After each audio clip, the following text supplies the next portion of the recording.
Good Thursday late morning. We're getting close to the afternoon here. I'm News 19 meteorologist Corey Smith, and we have a latest update on now Tropical Storm Ian. Some changes to our forecast, but I think the update doesn't really change too much in the way of our impacts. So we're going to talk about what's going on right now, what we can expect as we head throughout the next 24 to 48 hours. So we thank you guys for tuning in live here on live. Of course, we'll be on at noon here pretty soon as well on air. So make sure to tune in for that. You can see currently we have Tropical Storm Ian. That is now off the coast of Florida. So the center of circulation now over water, and the storm itself is going to be getting its act together here over the next 24 hours as it moves out to sea. You can see across the Palmetto State, high clouds in place. It's a very gloomy day.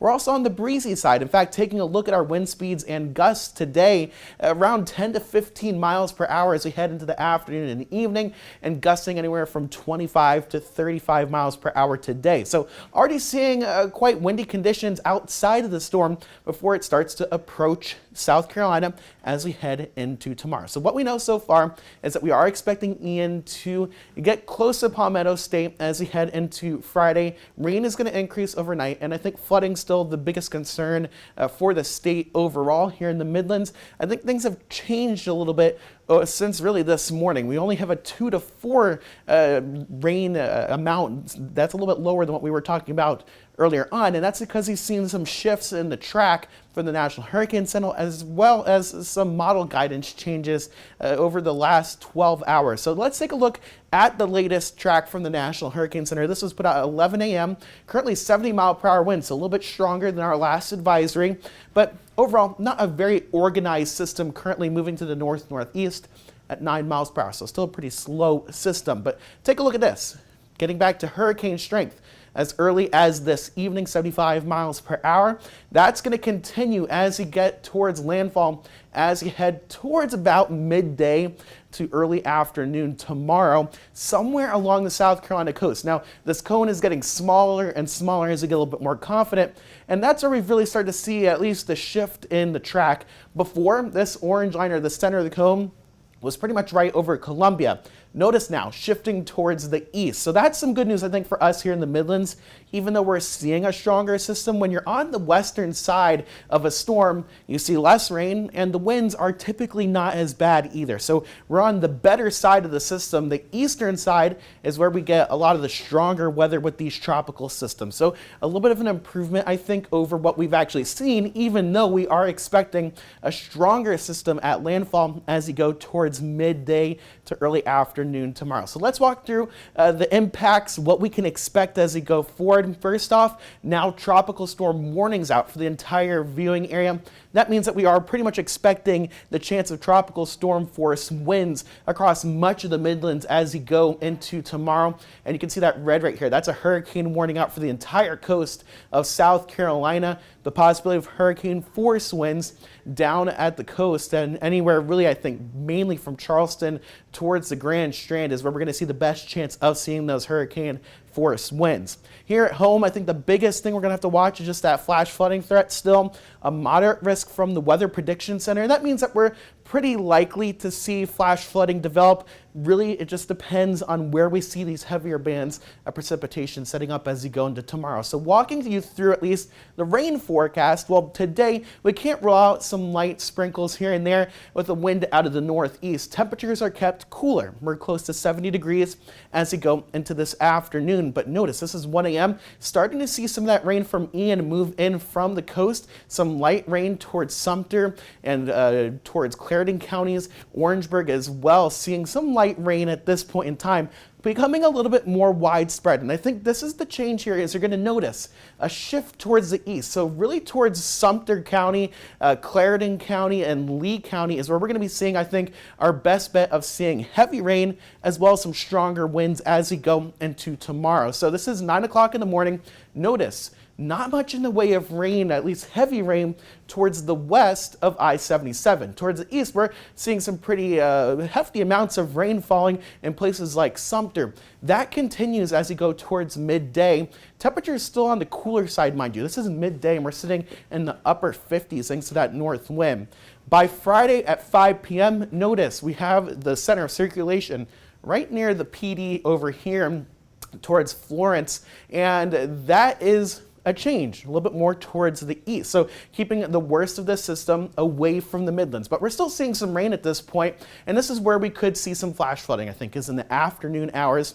But notice, 10 p.m., we're starting to clear that rain out, and by 1 to 2 o'clock in the morning, we are clearing things out completely. Still some breezy conditions as we go into your Saturday morning, but overall, I think at that point, impacts are pretty much done here for the Midlands. So let's take an updated look at those rainfall totals, and once again, a shift towards the east. So places like Clarendon County, towards Sumter, Lee, and Kershaw counties, still in that, I would say, 4 to 6 inch rainfall potential, but once you get towards Columbia and points west, much lower. There's a pretty tight gradient here between pretty much no rainfall and 5 to 6 inches of rain. It's only about a couple counties across. So that's why it's so important on where this actually ends up making landfall. If it moves just about 50 miles either way, we could see completely different rainfall totals here across the Midlands. And thankfully, moving to the east, making our totals go down, which means definitely some good news in the flash flooding concerned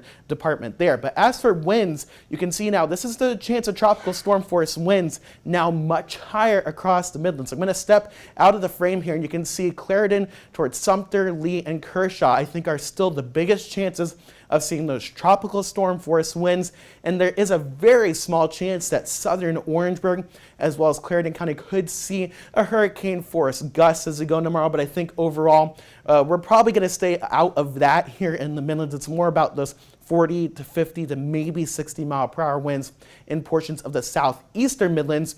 As you get towards Richland and Lexington counties, that chance does go down quite a bit. And if you're out in Newberry and Saluda, overall, I think the wind threat a little bit lower than what we saw really just 6 to 12 hours ago. So definitely some improvements in portions of the western Midlands in terms of our wind and, of course, the power outage potential that we could see with those winds. So breaking down what the models are showing right now, gusts around 20 to 30 miles per hour as you go throughout the rest of today. This is 6 a.m. Starting to see an increase towards the coast, 30 to 40 miles per hour.